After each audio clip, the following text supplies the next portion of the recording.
국내 석유화학 산업 현황 및 최근의 화학 사고 사례입니다. 먼저 석유화학 산업 현황입니다. 우리나라는 석유화학 기초 유분인 에틸렌 생산량이 연간 864만 톤으로 세계 4위입니다. 에틸렌 기준 세계 시장 점유율은 1990년 1.9%에서 5.4%로 증가하였습니다. 우리나라에는 세 개의 석유화학 산업단지가 울산, 온산, 여수 및 대산에 위치하고 있습니다. 울산 온산 석유화학단지는 1972년 조성되어 SK에너지, S오일, 대한유화 등이 입주해 있습니다. 여수 석유화학단지는 1979년에 조성되어 에틸렌 생산 능력이 연간 407만 톤으로 국내 생산 능력의 47%를 차지하고 있으며, 대산 석유화학단지는 세계 산업단지 중 가장 최근인 1991년 가동되어 현대오일뱅크, 롯데케미칼 등이 입주하고 있습니다. 화학물질 유통량 및 신규물질 사용량은 산업이 발달함에 따라 특히 반도체, 전지, LCD 등 첨단 산업 확장으로 지속적으로 증가하고 있습니다. 현재 국내에서 유통되는 화학물질은 약 4만 3천 종이며 매년 신규 화학물질은 연간 400여 종에 이릅니다. 다음은 최근의 화학사고 사례입니다. 최근 5년간 화학사고로 매년 약 75명의 사망자가 발생하고 있습니다. 이는 전체 사고 사망자 1,060명의 7%에 해당됩니다. 여기에 포함된 화학사고는 작업장에서 일어나는 모든 화재, 폭발, 노출 등의 사고입니다. 화학사고 중 중대산업사고는 90년대 약 20건 정도 발생하였으나 현재는 매년 10여 건으로 약 50% 감소하였습니다. 하지만 에틸렌 생산량은 1996년 대비 200% 증가한 반면에 중대산업사고는 45%로 감소하였으므로 화학물질 취급량을 고려하면 감소폭이 훨씬 큼을 알 수 있습니다. 또한 화학물질 유통량은 1996년 대비 400% 증가하였으나 중대산업사고는 45% 감소하여 화학사고 예방 사업이 적절하게 이루어짐을 알 수 있습니다. 2015년 중대산업사고는 총 11건이 발생하였으며 이로 인해 사망자 8명, 부상자 10명이 발생하였습니다. 사망자 8명 중 6명은 폐수집 수조 폭발 사고에 의해 발생하였습니다. 금년도에는 10월 기준으로 중대산업사고는 10건 발생하였으며 이로 인해 사망자는 4명, 부상자는 17명 발생하였습니다. 작년에 비해 사망자는 감소하였으나 부상자는 증가하였습니다. 화학사고 사례를 보여드리겠습니다. 16년 3월 15일 발생한 반응기 화재 사고입니다. 증점제 생산을 위해 반응기의 원료를 500kg 톤백으로 투입하던 중 반응기 내부에서 화재가 발생한 사고입니다. 사고 원인은 인화성 액체의 증기 및 정전기 제거 미흡으로 발생하였으며 사고로 1명이 사망하고 1명이 화상을 입었습니다.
다음은 황산 누출 사고입니다. 흡수탑의 순환 배관에 설치된 맹판을 개방하는 순간 다량의 황산이 누출된 사고입니다. 사고 원인은 개방 전 설비 내부에 황산을 제거하지 않았으며 이는 정비 보수 작업 시 원청 업체와 협력 업체 간의 소통 부재에 기인합니다. 이번 사고로 근로자 2명이 사망하고 3명이 화상을 입었습니다.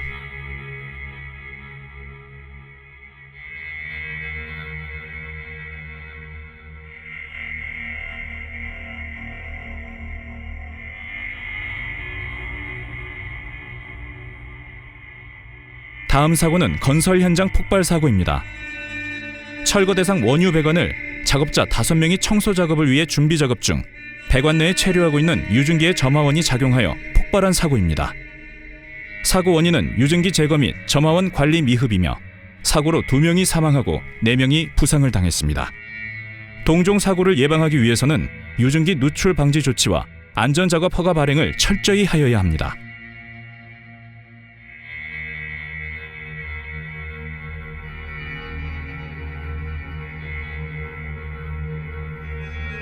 마지막 사고는 4.15 철거 현장 폭발 사고입니다.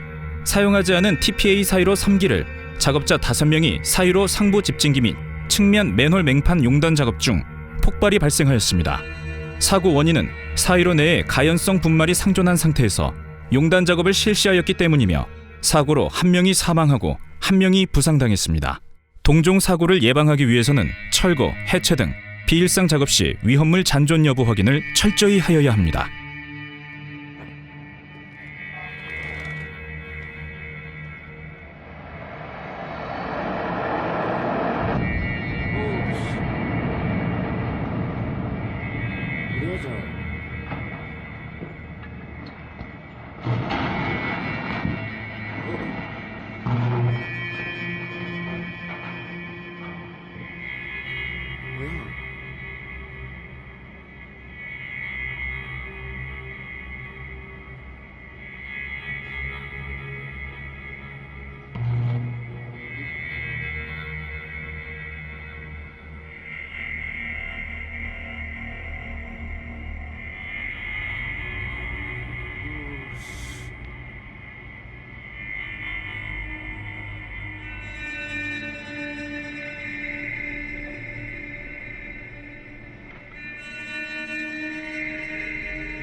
마지막으로 화학사고 예방제도 도입 경과 및 향후 대책입니다.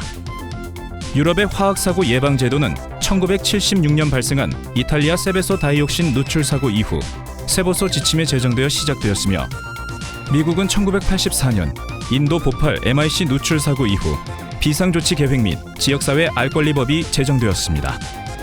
우리나라는 1990년대 초반까지 화재, 폭발 사고가 연이어 발생하자 1996년 공정안전보고서 제출 제도를 시작하였으며 2012년 구미 불화수소 누출 사고 이후 위해관리계획과 장외영향평가 제도가 법으로 제정되었습니다.